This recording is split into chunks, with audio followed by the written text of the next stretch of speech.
Meus amigos, o Salmo 72, versículo 12, tem para nós um ensinamento muito importante e que eu quero compartilhar com você. O escritor desse salmo foi o rei Salomão, filho de Davi, o homem mais sábio. Ele disse assim: porque ele livrará ao necessitado quando clamar. Se eu estou necessitado, Deus quer me livrar.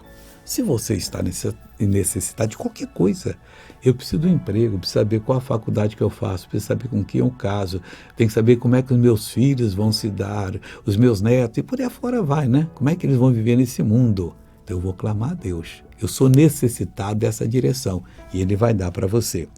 Como também ao aflito e ao que não tem quem o ajude. Quantas pessoas estão aflitas e fazem bobagem, mas ninguém me ajuda.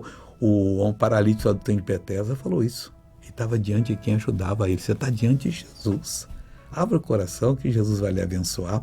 Veja essa pessoa abençoada e eu já volto. Desde 83, tem 30 anos essa labirintite, pessoal. 31, está entrando agora. O que a senhora não podia fazer? Não posso nem subir na escada, nem estar de pé, olhando para cima para arrumar uma cortina. Põe a roupa no varal aqui, olha o varal aqui agora. Eu já fiz, foi rodar, porque eu não aguento rodar, e eu rodei para arrumar uma cortina. Palmas para Jesus, pessoal. Agora eu quero orar com você, meu Deus.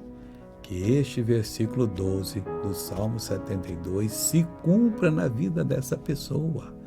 Deus, em nome de Cristo, eu determino que todo mal saia desta vida, vá embora, em nome de Jesus. E você diz amém. Glória a Deus.